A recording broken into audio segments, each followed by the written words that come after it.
Councillor Halliday and I think Rob are both ill, Deputy Chair and Chair, and so the first thing we need to do this morning is elect a Chair for the meeting.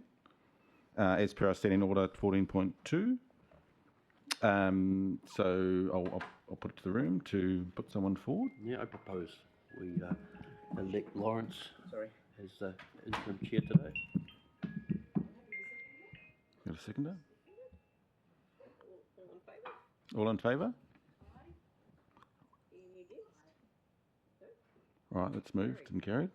I'll hand over to you, Lawrence. Kia ora. Thanks, team. First time I've had to do that in all my years on council. What, nominate a chair? Yeah. Wow, there we go. Oh no, I won't make mention of that. But thank you for the confidence. Nice to see Councillor Halliday online, and sorry you're unwell, Marty. We'll look forward to your contribution from online. We also have online today, Councillor Hanford is joining us as well online. So welcome to our meeting today, Thursday, 19th of September, our Social Sustainability Subcommittee meeting, which we have an agenda for, and we'll run through it and get going. But before we get going into the agenda, let's start with karakia. So could I ask Mayor Janet, would you be open to doing the karakia this morning? E mātou e whiriwhiri ana i ngā taka ki mua i o mātou aroaro. E pono ana mātou ka kaha tonu ki te whakapau mahara huapai mō ngā hapori e mahi ne mātou. Me kaha hoki mātou katoa ki a whaihua ki a tōtika tā mātou mahi. A matamaia te tira whakamua me te hihiri. Ka taia te arahi i roto i te hotahitanga me te aroha. Kia ora, Mayor Janet. All right, we'll move on to apologies this morning. So we have apologies from Councillor Spires, Ms Sorka Ruth and Mr Guy Burns. Are there any other apologies that anyone in the room is aware of?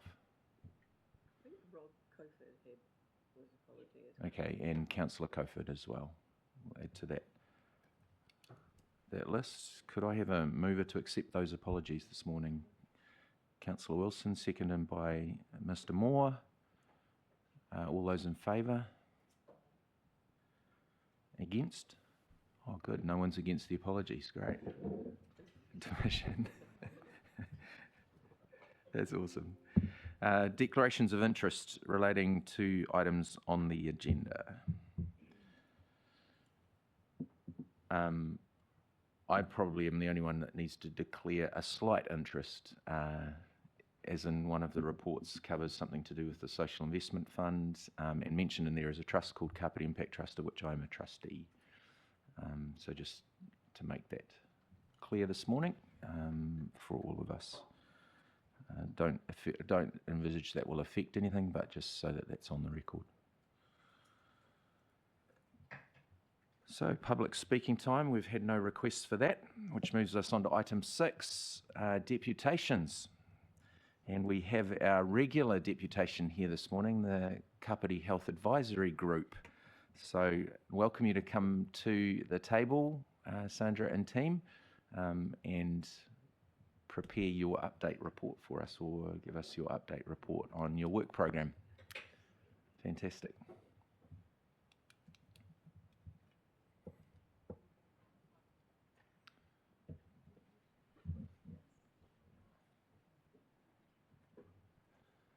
It's become a familiar place now for you, Sandra.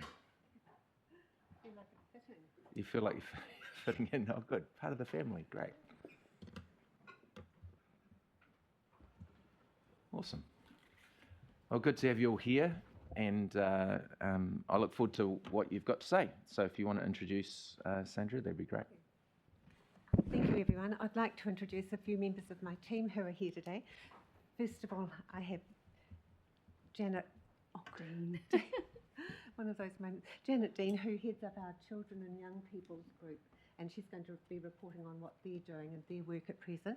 I also have Ian Powell, who is the leader of the Access to Services team and will be reporting on the work to date on our compelling case, which we hope to be able to bring to you next meeting. And also here is Claire Hine, who is a member of the mental health group, and she'll give us a quick overview of what they're doing too. So that's us. Excellent. So we're pretty much getting full coverage almost of all of the program work streams that you've got from the advisory group. So I look forward to that this morning. Yeah. All right. Thank you. Would you like to? Go ahead. Oh, I've got it now. Thank you. Nope.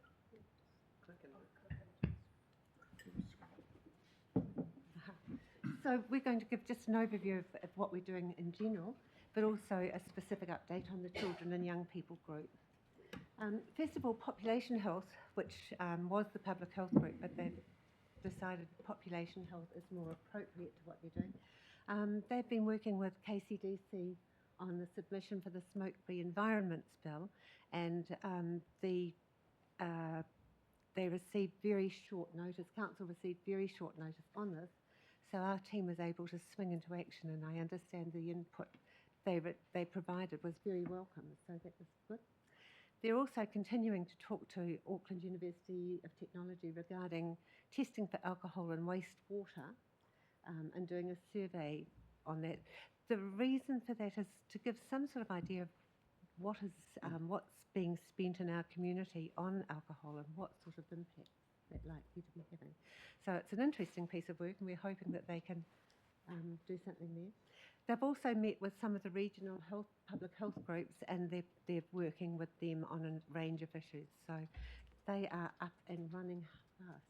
They've got a very good group there. Transport, who Diana presented to you last time. Since then, she and I met with the Otaki Shuttle, St John's Shuttle people, and they're keen to partner with Otaki. They have a vehicle comes down from Otaki every day, and they're willing to, if we have an overflow from either Kapiti Carers or the shuttle, to pick people up from their homes and take them down to Wellington Hospital as well. So that's a really significant partnering, and we're really pleased about that. They also have a wheelchair shuttle, so they can take people in wheelchairs as well, which is great. And also they'll work with Wellington Region, with KCDC on the Wellington Regional Council submission when that's called for. So they're busy there. But Kapiti Carers is still looking for drivers. They have, I think some of their drivers are considerably older than their patients that they're taking. So they really do need some more support. If you know of anyone who has an afternoon or so every month to spare. The Access to Services group, we met with Tim Costley here, and we also met with Barbara Edmonds on Monday. Both of whom are very supportive of our proposal for a polyclinic, and Ian can talk a little bit more about that. And we hope, as I said, to have the draft case here for the next SSC meeting, and we're following up on a number of other issues. Ian, do you want to update on the compelling case? Sure. Yeah, well, first of all, in respect to the chair, based on my experience here last time, if I say KFC, I mean KYS, just to be clear. The case I would, in summary, say is getting more compelling as we go, as we get more and more information. The intention is to present. Currently, we have a draft that I'm calling unpresentable, in the sense that there's too many gaps in it, but they're being filled out, and I'm hoping to have a much more substantive, not complete, but substantive draft to take to the CAG meeting the first Monday of next month. And then from that, we can then strategise about how we are going to actually circulate that around to the various health groups, provider groups, community boards, the council's own structures as well, and the wider populace. But we've actually been able to get quite a lot of really interesting information. Some of it kind of confirms what was always suspected, but it quantifies it, and that's really important. For example, it does appear that, nationally, we have in the primary care, we have two populations, those who are enrolled with a general practice and those who are not. Now, nationally, the unenrolled is about 6%. In Kapiti, from Peka Peka down to Paikakariki, it is it's about 7%, so broadly consistent. At Otaki, bit more difficult getting the data, but it appears to be, it could plausibly be as high as 39%. Now, that tells you a lot about unmet health need. And in Otaki, 54% of the population who are enrolled are classified as having high health needs. We've been able to get data on the 15 main conditions, health conditions here. And when a comparison is done with essentially with the combination of here, south of Otaki, and Greater Wellington, Wairarapa, Porirua, Wellington City, excluding most of Hutt Valley for a different reason, on all those, of those 15 health conditions, the percentage of the population who fall into those categories are higher here than the rest. Now, that goes to the issue of one of the issues to argue for in terms of our disadvantage relative to other parts of the region at least. But it can tell us, for example, that we can now estimate that at least the known number of patients here with diabetes is over 2,300, and there's another 2,400 who have a pre-diabetes condition, and extrapolates through all those. We actually are able to quantify it. Those with a BMI above 30, 30 plus, 10,000, over 10,000. So it's actually really valuable data to substantiate our case. Likewise, we know that there are, in terms of people with a high prediction of risk in health, the number is over 2,200. So these are all quantifiable. And then we compare it with Wairarapa. And basically, it's very similar. There are 5 conditions when we are actually a little bit higher than the Wairarapa. The rest, we're just a little bit lower, but not much in it. But the big difference is, and we have a slightly higher population, although Wairarapa has a greater dispersed population, but more significantly, they have a 24/7 acute hospital there. And we have nothing to compare, or even a halfway house, which is what we've been talking about. So that's also compelling too. So then we get on to some other things, and we've got now trying to get information from the Kapiti Health Centre, and Gina here has been trying from the services that are being provided, is like trying to extract teeth. Now, Gina has many skills, but she's not a dentist.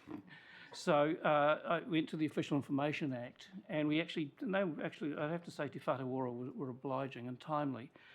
And what we now know is we've got specific data on the number of clinics that are provided there, and the services that those clinics are located in. For example, in adult mental health, they last year, in the last calendar year, they were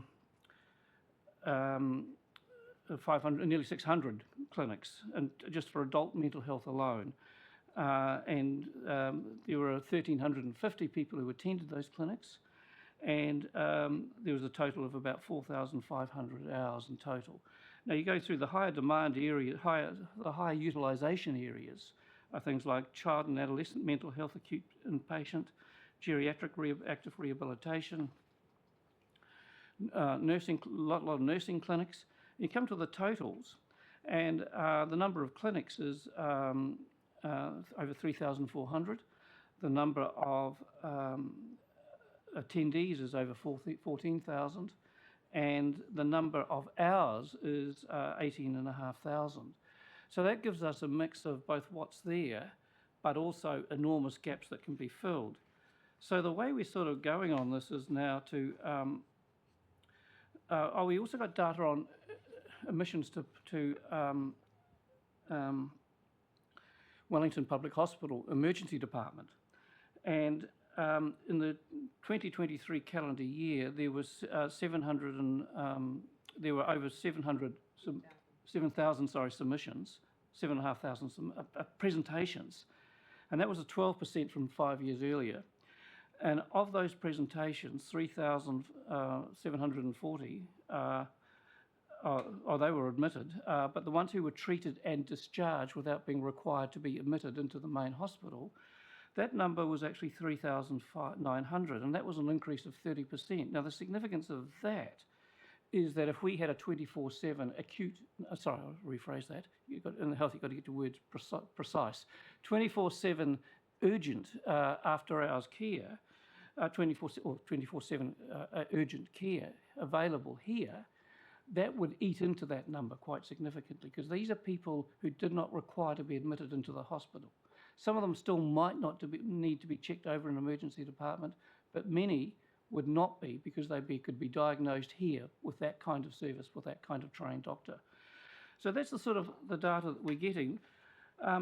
In terms of the dynamics of the health sector, I've recommended changing our recommendation. When last I spoke, I said it was about persuading Te Whatu Ora to present a business case, to develop a business case, working with us on doing so to provide for a polyclinic, by polyclinic, community care, including general practice, and non-acute, less complex hospital care on the same facility, within the same facility. Now, because of the dynamics of the health sector at the moment and the chaos that's in, that just by calling for a business case alone becomes a bit of a turn-off, because they're so flustered with everything else. So the proposal now is looking like entering into the KCDC and Health New Zealand enter into a joint memorandum of agreement to incrementally expand services at the Kapiti Health Centre over time, to the point when it can be genuinely be called a polyclinic in the way I've just described. I said that when I last spoke here that dealing with Health New Zealand is like wading through very, very thick treacle, and this is a wide thick treacle avoidance strategy. That's it, and I'll see you at the meeting tonight at Otahanga. Fantastic, thanks Ian. Janet, are you next, or is Sandra going to give a bit more Do you want to context? Do you want questions for that one, Nigel? Yep. Great. Are you okay to answer questions, Ian? Fantastic. Right, get ready. Councillor Wilson. I guess I do find that actually there's a tendency to want to grill you guys, like somehow you're responsible for health in Kapiti, and clearly you're not. So, yeah, but it's who do you do the grilling of? And so I guess I raised this question last time. How comfortable do you feel doing the grilling on Kapiti's behalf to ministers and inside of media as well? Because I would like to give you full license to just take the leash off and go for them. But do you think, Ian, question, given that we don't have a psychiatrist in Kapiti, given that you mentioned, I think, about 14,000, is the term a mental health crisis in Kapiti accurate, do you think, in terms of the numbers of who are requiring those services and the availability of them? Well, first, I'm perfectly relaxed. My parents gave me a placid temperament, and I spent over 30 years doing that sort of stuff anyway, so yeah, quite relaxed about that. In terms of the specific question, well, I think we do, particularly when you throw in also the experience of KYS, as well, which also are heavily involved in that area for youth. And so we do, and it's part of there's a mental crisis throughout the country, mental health crisis throughout the country as part of a wider health system crisis, but we definitely do. This is just how it's being reflected on the coast. Yep. They are budgeted to have 5 doctors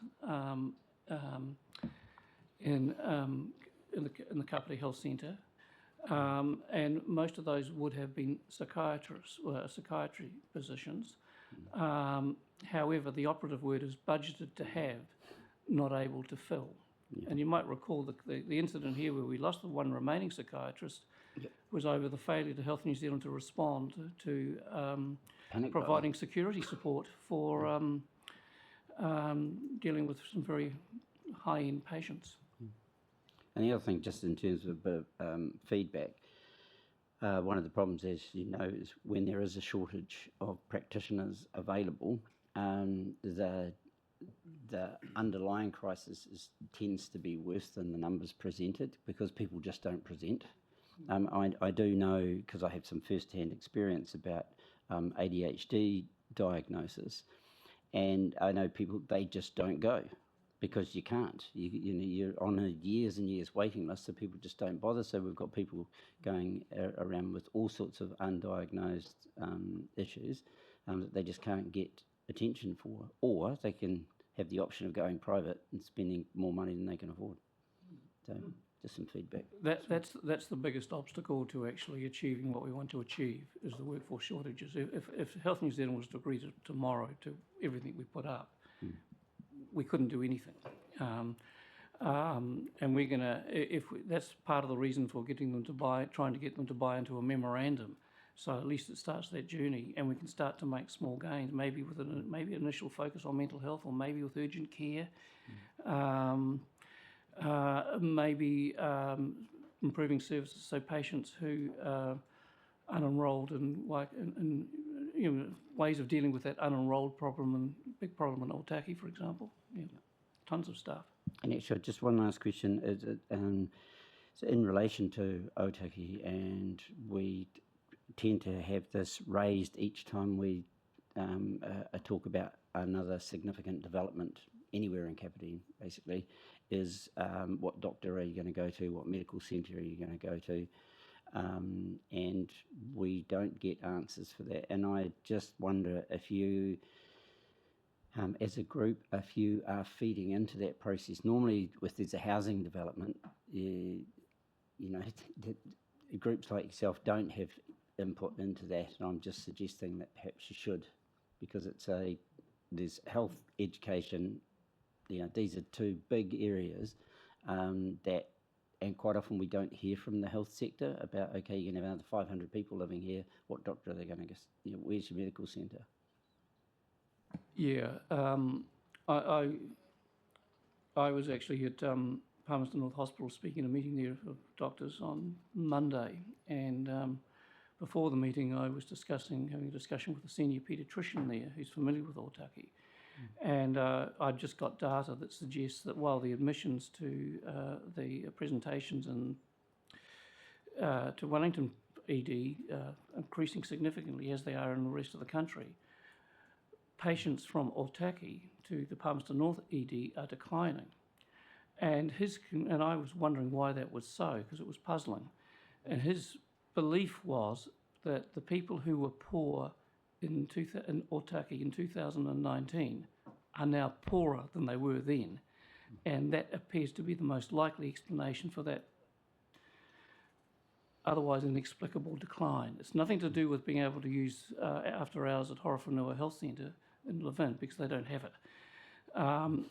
It would be my hope that we can start talking to Otaki with post the first meeting of CAG in October, when we've got something to take to them, and we can actually then take it to everywhere, but including Otaki, including the community board, the GP practice, and they can provide further insights as to help our explanations. But according to the paediatrician I spoke to, having a polyclinic here would actually potentially be a help for addressing that issue, because it is actually closer than closer than Palmerston North, and more accessible. Great, thank you. Yep. Fantastic, thank you. Mr. Moore, do you? Sorry, could I just add to Gina, that as sorry. well, just wider in strategy and growth, it's absolutely something we're really conscious of. We want to make sure that, one of the big pieces of feedback we've heard through lots of bits of discussion about growth, but also Vision Kapiti itself, was make sure that we have the social services to sustain the population as it's growing. So it's something that we're thinking about more broadly as well. Yeah, I just want to add a bit more about and extrapolate probably what your discussions with MP Costley and Edmonds was about in terms of clearly if the goal here is to get a better health service operating, more acute service for our growing population on the coast, that has to be very important. Listening to some of your salient numbers of diabetics and pre-diabetics, Ian, is quite compelling. Have you progressed that through, Tim, to try to get Minister Reti in some kind of discussions with our region here, with councils and regional council support? Not to that extent, and deliberately so. It's too early. But I think that what we want to do is to introduce them to the idea, so that when we do front up with what we've got, the more substantive, compelling argument, then it's not coming from left field to either him or to Barbara Edmonds. Yeah. Okay, thank you. But that would be the objective. Both Barbara and Tim are waiting on the finalisation of what we're calling our presentable case. It won't be final case, but a presentable case to go to them so that they can pass it on to their colleagues and things as well. So it's being, as Ian says, being eased and gently. Great. Mr. Best. Yeah, thanks. Look, you mentioned about a sort of mental health crisis, and I'm just wondering whether there's been any sort of work sort of done in researching why we have that. Is it a lack of clinical specialists, or are we actually having a population that's suffering a bit more? I mean, I work with a lot of young people and stuff like that, and some not so young, and I've had about 3 or 4 suicides in recent times, and I've been doing this job for a wee while, and I've had none previously. So I'm just curious whether there's any sort of research being done in that area. There probably has been, but I'm not familiar with it. But what I would say, though, in terms of you can't isolate mental health from the other health services in the sense of being under pressure. Their pressures are different, but they are substantive everywhere. The things that has happened that I would sort of mention is that since around about 2014, give or take, the demand, the rate of increasing acute admissions, so not non-acute, but acute would have to be addressed rather than can't be deferred for very long, days rather than anything else. The number of acute admissions across the whole system has increased at a greater rate than population growth. And when that happens, you've got a system that can't cope with it. And people get left behind, and you get these enormous delays in getting access. So access is clearly a serious problem, and we haven't kept up with the workforce numbers to actually enable that to happen, to address that. In fact, our workforce shortages have become entrenched, almost the norm. If you take medical specialists as an example, it's about 24% shortages. The data that you get in the media, or rather you get it from government, is on vacancies. Now, there's a huge difference, often 2 to 1, 3 to 1, between vacancies and shortages. Vacancies is what you choose to advertise, and the gap is what you choose to fudge within the system. So I can only give you a generic answer to that question, but I think that mental health, in terms of the crisis there, is all caught up in that. It's linked to, we also we have population growth, but we have an ageing population as well, and the consequences of that. And but also we have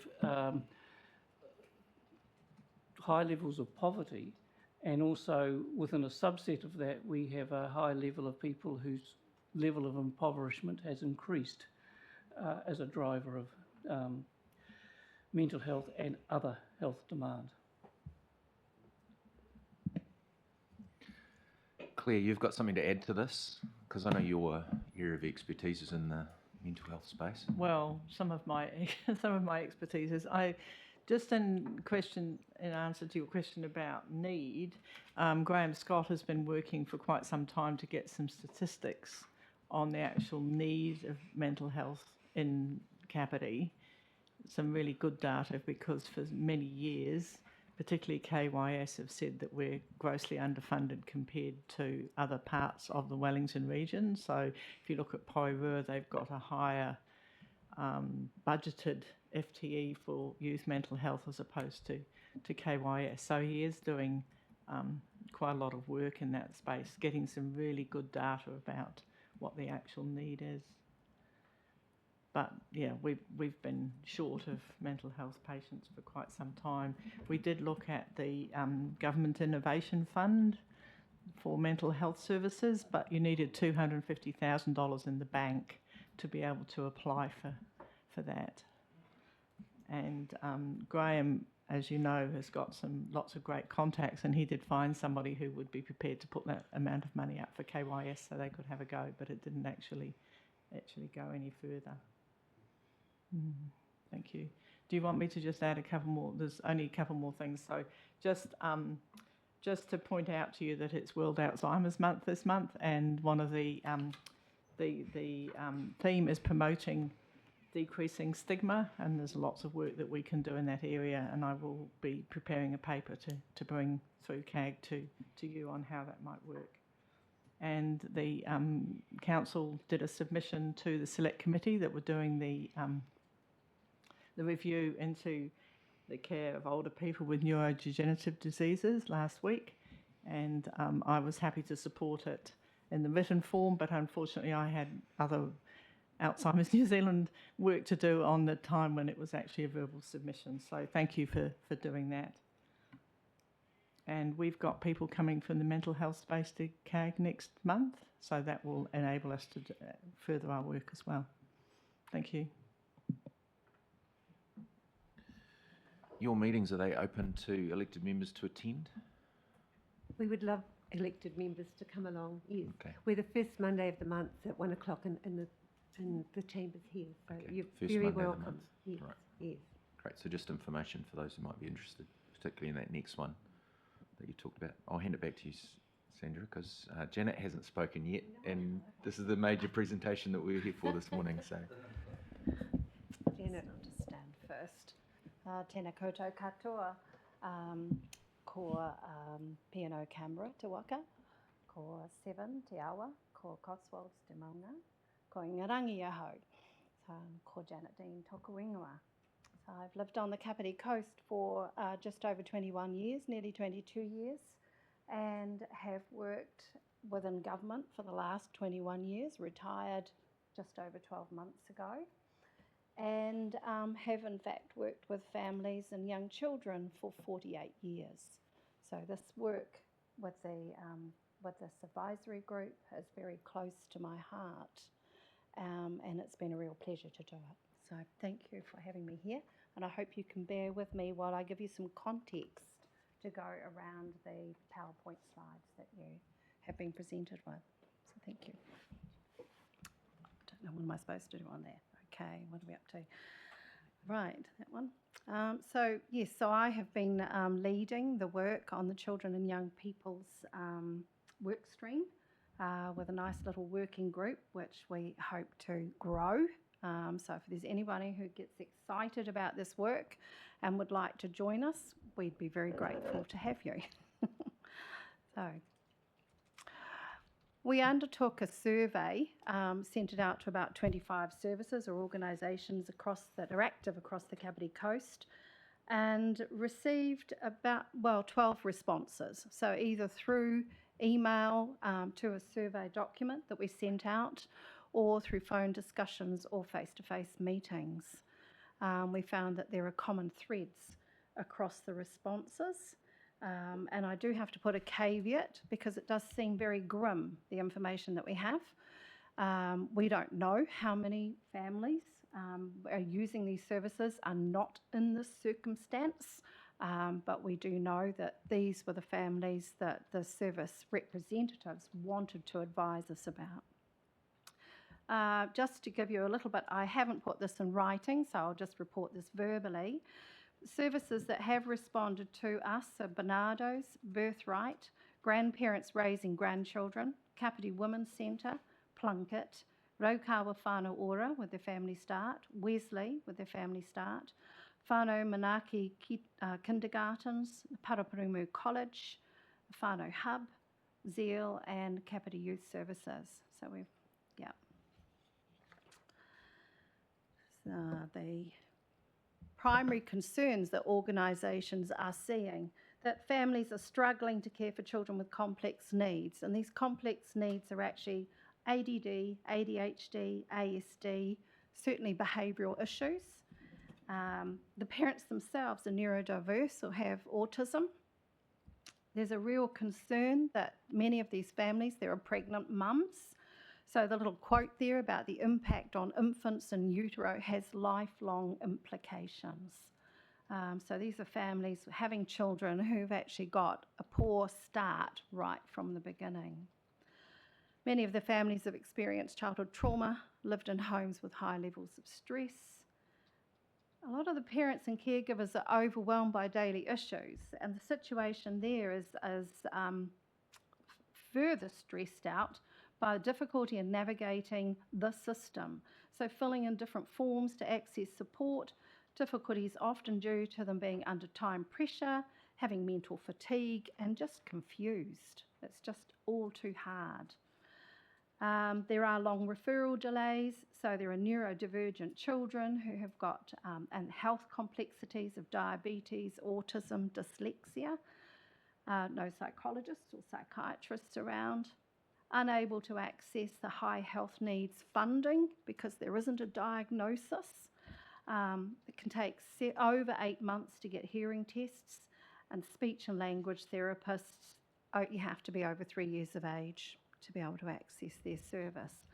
So this has huge implications for these little children, in fact. Specific concerns for the children. A high number of children have been abused or have observed abuse. So this is all areas of abuse, so emotional neglect, violence, sexual and verbal.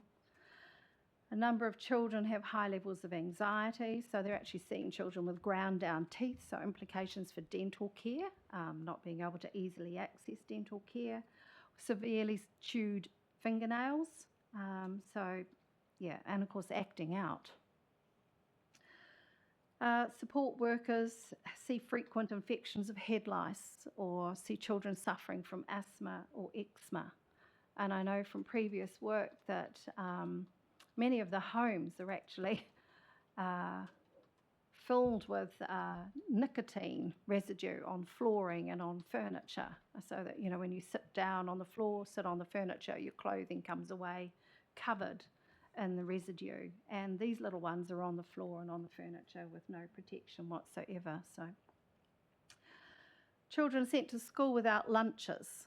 And there's a variety of reasons for that. Sometimes it's because they get out of bed too late to make their lunches, or they don't even have breakfast. So they're having no breakfast, they get no lunch. So the first meal they might get is in the evening. I'm concerned about the fact that there are children in the homes there who have to get themselves up and out to school without parental oversight. There are legal requirements around there, but we just can't go there, in fact. Yep. Families are trying their hardest, but they just don't have enough funds, and there are concerns that there is a neglect for many of the students that teachers are actually seeing. Yeah. Are children well nourished? Organisations are seeing that lots of teenagers are overweight, and then there are all the issues that come alongside that problem, many of them to do with mental health and wellness. Many of the young girls suffer from eating disorders, especially the girls that are experiencing social media bullying. Families struggle to balance buying food with paying utility bills, and there's a quote there about food purchased is often lower in good fuel or highly processed. Families are often connected to the food bank or other agencies that can provide food or meals. Major concerns here is that the cuts to the school lunch funding, government funding, Otaki schools in particular are very, very concerned about what the funding cuts actually mean for them.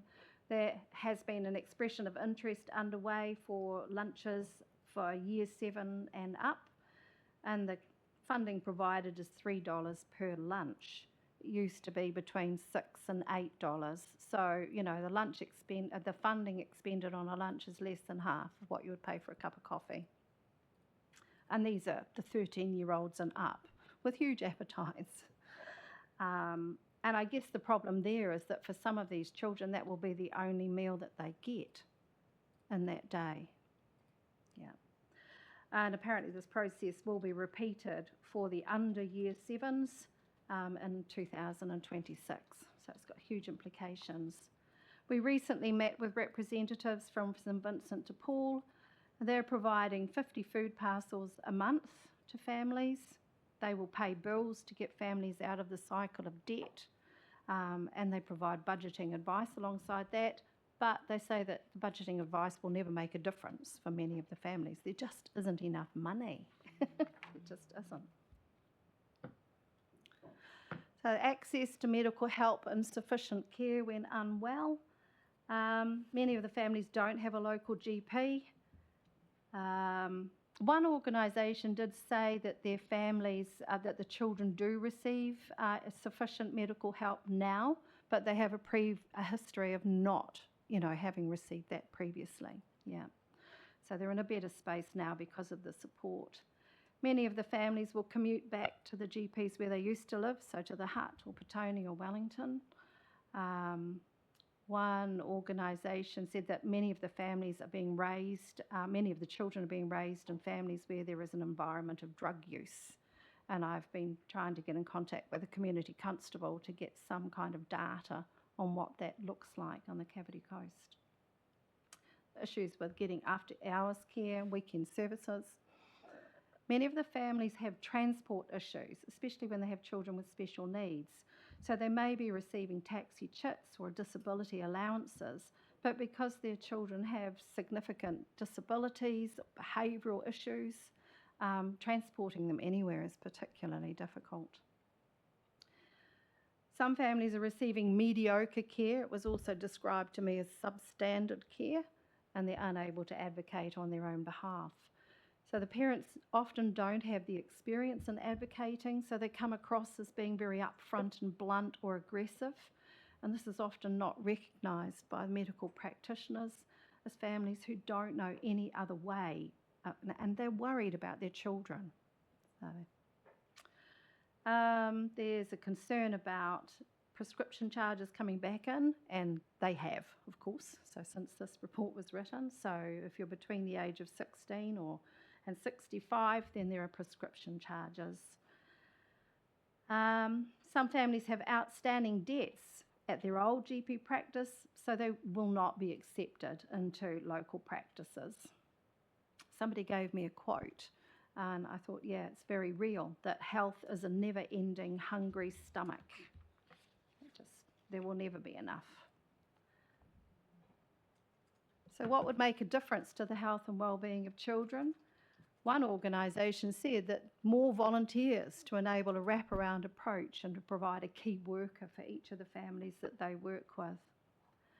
Follow-up services for young people with mental health issues. I've been told about Gumboot that provide 3 sessions, but that's actually not enough to build the rapport with a young person, to be able to get them to open up and really talk about what the issues are.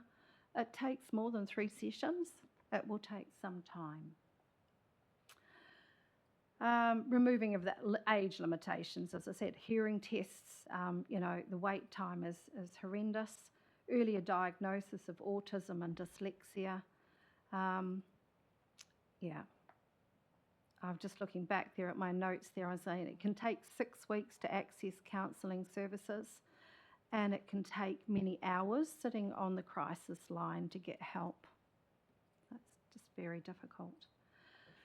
Many of the pregnant mums are not accessing early pregnancy care, so they can be, quite a number of weeks along in their pregnancy before they do get to care. Not sure why, whether that's about availability or just the situation that they're in, but that's something we could look into more. Paediatric staff and services needed urgently, and when one survey respondent heard that there's an intention to try and get a polyclinic here, they said they absolutely must make sure that there are paediatric services available through the polyclinic. More stability needed around housing. So mums are accessing support from a particular service when they're given notice re-rental accommodation. And I've seen a number of pleas on one of the Kapiti Facebook pages recently where people have been given notice they need to find new rental and they're desperate. Yeah, one young mum there with 3 children paying $810 a week rent. I don't know how she does that. No idea. The organisations are also noticing a rise in requests for food parcels. I mean, we've got 6,000 public servants who've just been made redundant, and we're hearing about different work sites closing down. So families stressed by the impacts of job cuts and businesses. And this is something, there was a discussion earlier about the suicide rates. At one of our advisory group meetings, there was a guest speaker, Barry Taylor, who came. He has some, how would we describe him? He's quite renowned across New Zealand and Australia for mental health services, or around mental health services. I asked a question about suicide rates during COVID, and apparently the numbers did drop. But what they're now seeing and forecasting is a rise, that it takes about 1 to 2 years after a significant event like COVID to start actually affecting the population. And that's what we're starting to see. And so not only is it in people who are losing their jobs, their businesses have actually closed down, but it's also with the older generation as well. The elderly people, their pensions are not increasing, but every other cost is going up. So, and suicide is seen as a viable option for getting out of it all.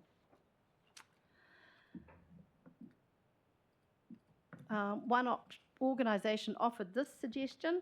They said that it would be great to see a council-led wellbeing initiative, encouraging families to be active, offering workshops and programs to get involved in.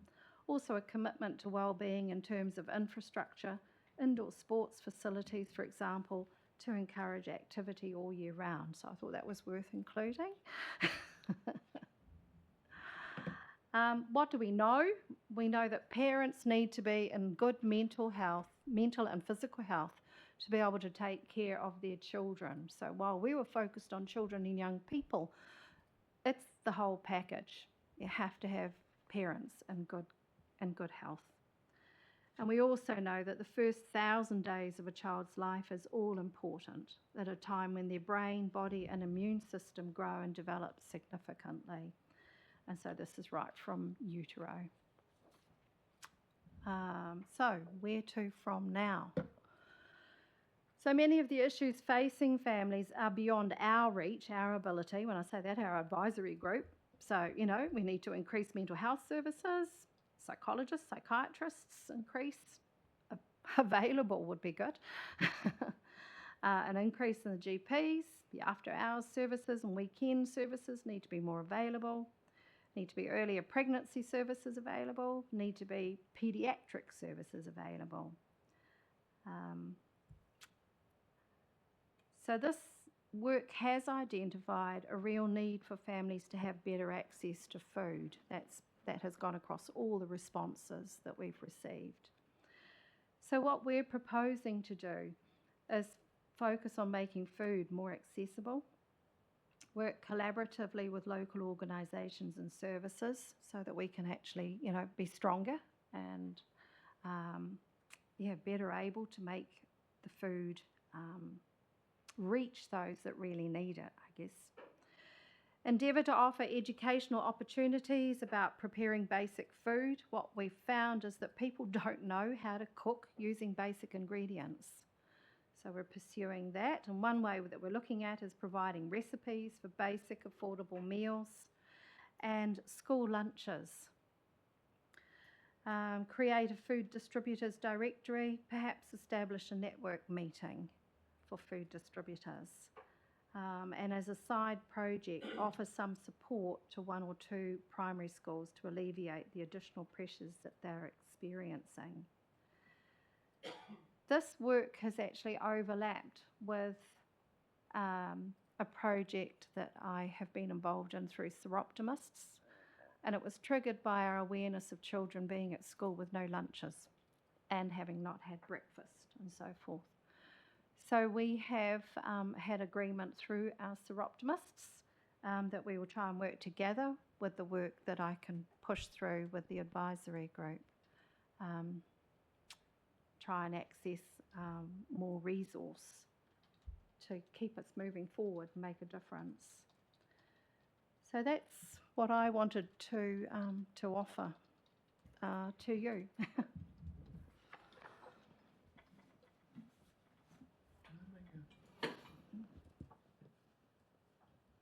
Lawrence, I wonder if I could just throw something in on that presentation. In the data that we've got on the use of the Kapiti Health Centre at the moment, there were 129 clinics, paediatric medicine clinics, in that in the last calendar year. Now that's less than 4% of the total number of clinics. So I think that reinforces the point that that was made in one of the responses, that a polyclinic, by expanding paediatric services alone, obviously more than that, but by alone, would actually make a difference for the beta.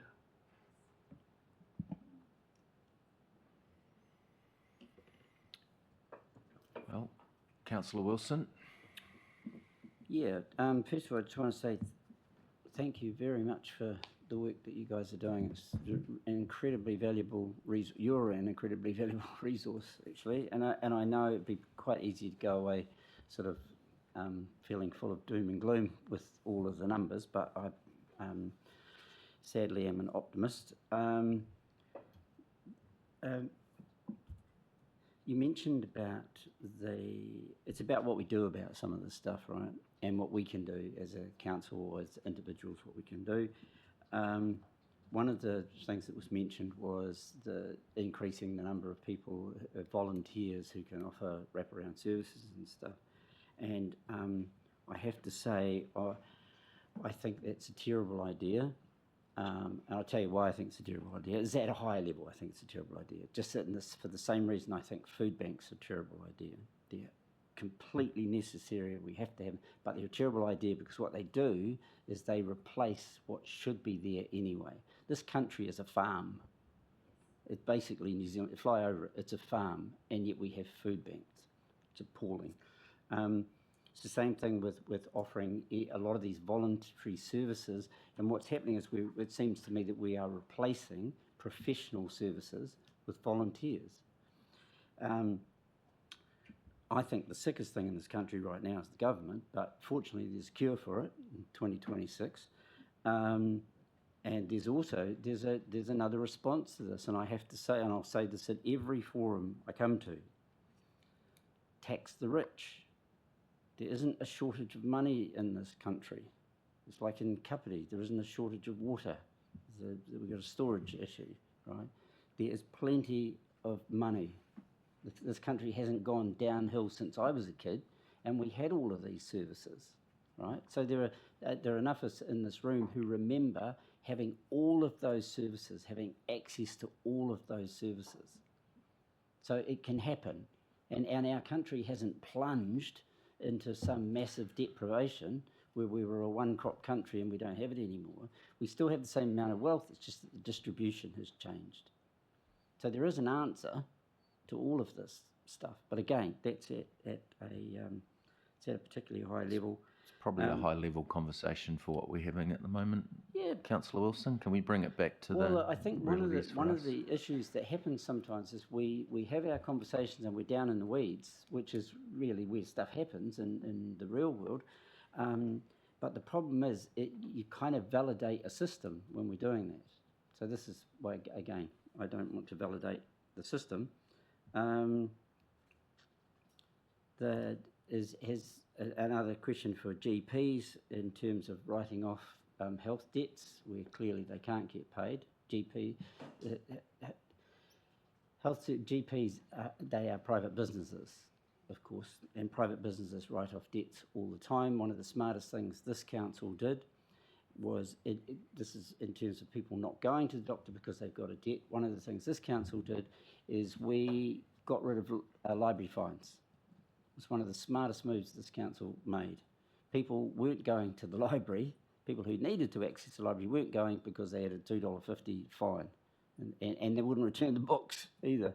So it was a smart move. Sometimes writing off debts is a smart move. So I don't know if you want, I'm happy to write a letter or have a chat with any of these private businesses. Yeah, that's about it for me. I just think but in terms of the cuts to the school lunches, I can see the logic of cutting that because the government had to give $216 million tax break to the tobacco industry. So they had to get the money from somewhere, and why not out of the mouths of children?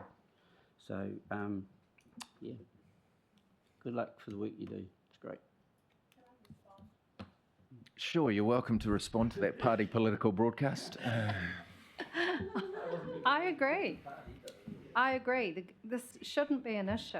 You know, families should have enough. But what we've just seen is 6,000 public servants made redundant. And so there are going to be families who are facing mortgages that they have absolutely no hope of actually covering. So, you know, watch the rise in mortgagee sales. But these families are also already turning up at the food banks trying to get food. They have never had to manage before on next to no money, and now they have to. So we are going to see more issues, and it will lead to more suicides, and it will definitely lead to very hungry children living in very stressful homes.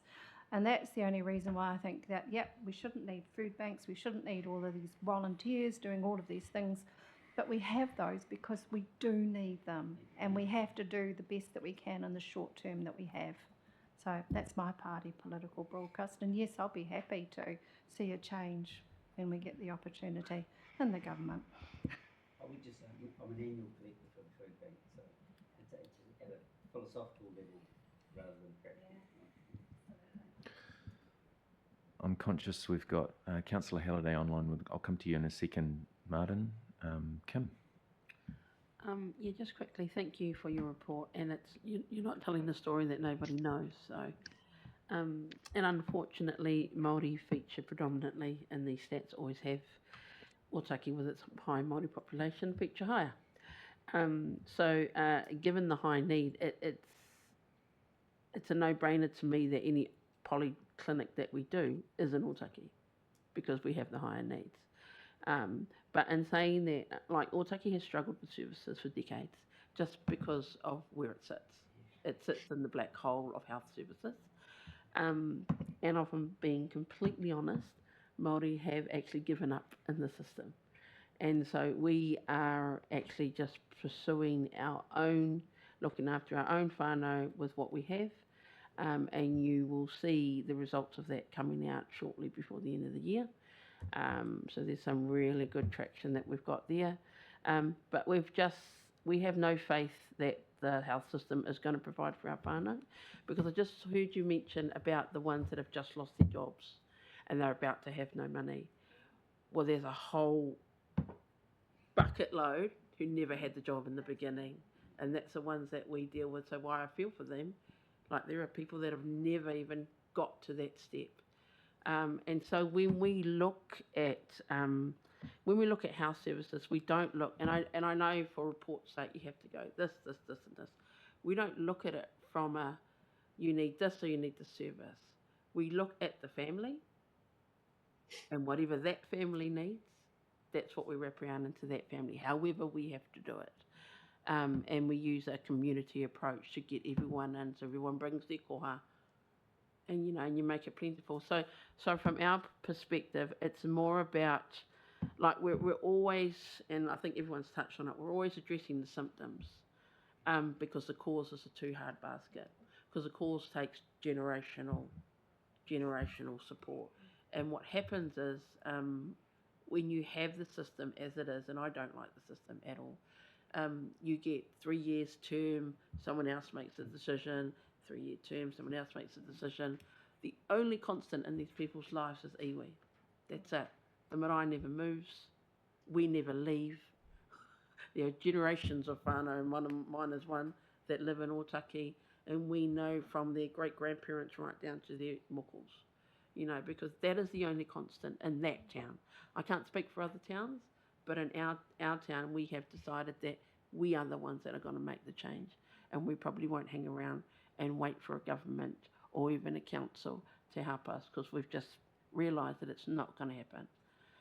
And however we make that happen, we'll make that happen. So it's great work, but you've got to understand that there's a whole heap of people that are just not even contemplating getting into the system because they have just given up. Not to put a downer on what we're talking about, but that's the reality that I live in. Yeah, we talk about all these people losing their jobs, but at least they had one for like 10 years. The people I know don't have nothing. So that's kind of the difference from where I look at this stuff. Yeah, that's all. Sorry, I just absolutely tautoko what you're saying. I've been working in the Family Start space for many years, and prior to that, parents as first teachers, and so these are the real, particularly Family Start, the vulnerable families. And so no, I absolutely understand where you're coming from, and we're linking into meetings in Otaki to try and see if there's any way that we can learn from what's happening there, but also any way that we can actually add our little bit of support too. So, Yeah. And I just want to touch on something else that Nigel was saying in terms of, and this is my whakaaro, and that the volunteers thing, I'm on the same thing. So if we shovel all our resources into that education health space, then that kind of supporting that section has the benefits far beyond what we could imagine, because I talk to teachers every day, and these are teachers that have known these kids from 5 to 18, and they could at a glance tell you which family you need to help. Yet what we do is we take it away, and we start forming all these intermediary services, and being honest, people go for the money, and people who have with good intentions want to do it that way, and what we do is we take away from where it should actually be. And no one gets in this space without good intentions at all, and no one's in it for the money. But when we start to think that this way and this way is best, and we stop talking to each other, we actually take away from the support that's in those schools. So that's kind of something that I'd like to see change. Awesome, thank you, Kim. Councillor Halliday. Yeah, kia ora everyone, how you going? Can you hear me okay? Hear you fine.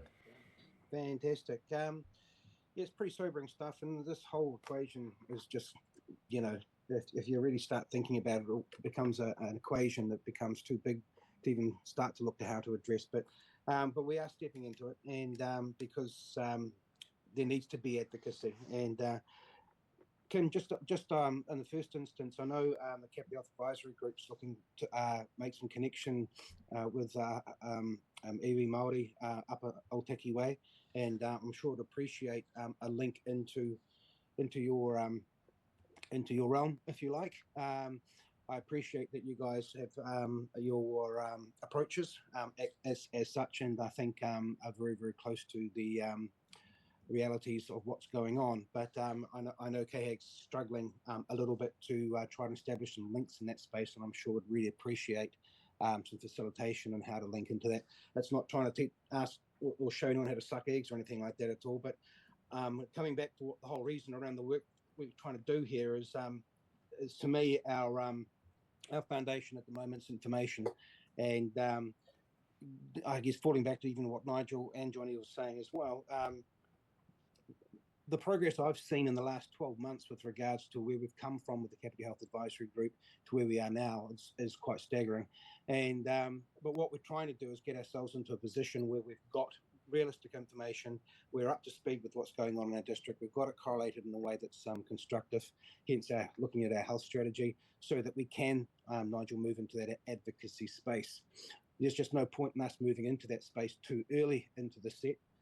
Otherwise, we're going to have with certain capital, we're going to have certain ability to try and get some change here. And I think the shots that we need to be taking need to be hard, and they need to be deep, and they need to be backed up by proper information that is correlated in a constructive way for our wider community, which is why I'm very, very supportive of this piece of work. Ian, the case, I'm really excited to hear that we've got that coming, and thank you so much for exceeding your target of having that ready before Christmas. But one of my questions to you is with regards to the polyclinic, and I appreciate that it's a bit of a moving target as to what might end up being how we move forward in this space. But if you look at the Capital Health Centre up behind KYS there, are we looking at a combination? I mean, we can bring more services in, but at the end of the day, we're limited by the amount of space there. Will we be looking at potentially asking for expansion of that space as such? Short answer is yes, but gradually. I think the space can be used for some limited further service expansion. I think that the difficulty is that and the advantages of the land is there, so we can build upwards and outwards, not too far upwards and not too far outwards, but we can do both in a way that would make a significant difference with the right architecture. But I think that we have to be careful about how we present that, because there are two forms of funding: operational spending and capital works expenditure. If it ends up too big in one go, it gets into capital works expenditure, which means it goes to the end of the queue behind all the big hospital rebuilds that are increasingly necessary, beginning with Dunedin. So that takes us into the early 2030s. So it's better to do that incrementally, and that will be a sort of a design issue. But the short answer is yes, but gradually and strategically. Right, and so I just wanted to flag the council officers and councillors as well. We've just had that briefing on the infrastructure fund, and I will just mention the name Selwyn with regards to what they did for their hospital down there. So I'd like to think there's potentially some opportunity there for us. I appreciate that. And Gina, do you know whether that's being talked to in that space at all through Chris's team? Yes, this is short answer, Martin. Yeah, it's on the long list of things we're going to consider putting in the mix. Okay, that's good. No, I just wanted to make sure that was there because I'm picking that all this work we're doing at the moment is going to put us very, very, very well placed for some very constructive arguments in that space when the time comes. And I think the timing is going to be actually working out very, very well, which is really, really good to see. Yeah, real sobering stuff, but we can only do what we do. And isn't it interesting that the government's trying to say to council, get back to your basics and don't do the well-beings. Yet here they are, not even able to deliver on the well-being space themselves and get health right. Somewhat ironic as such, and something we certainly won't be backing down from. Janet, if I can just flag to you, can you please give me a call this afternoon? I've just got some, I've done a little bit of research since we talked last, and I've got some leads I'd like to forward on to you. If I could just flag that with you, it would be much appreciated. I've been meaning to do that for the last week, but I'm assuming that's which Janet is that? Oh, sorry, no, it was Janet that presented. Janet D. Okay, great. Yeah, Janet D. That would be much appreciated, but I've been sort of a bit out of the loop over the last week with dealing with COVID, which is a bit of a nuisance. But these little hiccups do happen. Other than that, that's me. Thank you very much. Awesome presentation, guys. Doing fantastic work, and great to see things going just from strength to strength in this space. Fantastic. Thank you, Martin. So, Could I just reiterate what Martin said about the wonderful work that you're doing, Kim? And we would really like to that you're that you're talking about, and we would really welcome contact with you at some point. So I'll get details of your contact details and be in touch. Thanks. fantastic. Thank you all for the presentation. We're going to need to take a break just to lift our spirits a little bit after that. Sorry? Oh, Councillor Wilson, did you have something to add?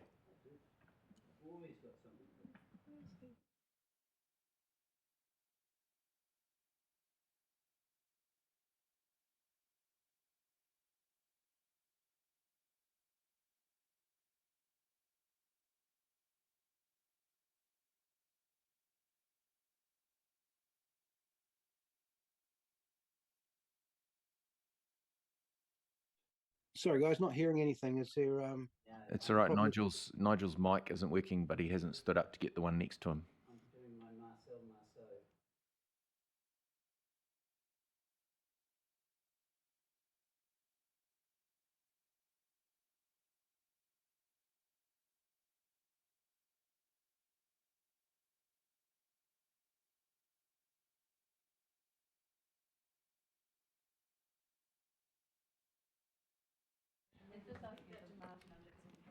Nigel's just asking for the presentation to be on the hub, which it is. Yep, cool. Okay. And just the other thing, to Kim's point, the Ngāti Toa are doing some excellent work in this space, and Kim may not be aware of what Ngāti Toa are doing in the health space, and so I totally understand why iwi are saying we just don't want a bar of any of this nonsense. It doesn't work for us, it's never worked for us, and we're going to do our own thing.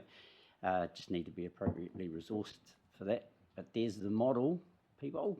There's the model to go for. All right. No, but that's there if you want a practical working model about how community health works really well. Plenty of examples. But thank you. Thank you, Councillor Wilson. All right. Thank you again for all the work that you've done and are doing and will continue to do in this space. I know it's a really pressing issue in our community. I know we have some work as council that's about to kick off in a social needs assessment, which will look at the broader picture, not just health where you're focused in, but some of the broader issues and needs across our community to be able to provide us with some data to get some traction. But as with everything, the best results happen when people look out for each other. And I think that's the invitation to us all is check up on your neighbours. It's a good place to start because there's families in your immediate community who could probably do with your support and looking to a service to provide it. We need to look to each other as community to look after each other. And I think that's probably the message that iwi would give us and Tangata Whenua would say it's our responsibility to look after each other. So let's do that. All right, let's take a break, 10 minutes, and then we'll be back in. Sorry, staff, waiting for your report. You'll be next online. So, great. Perfect.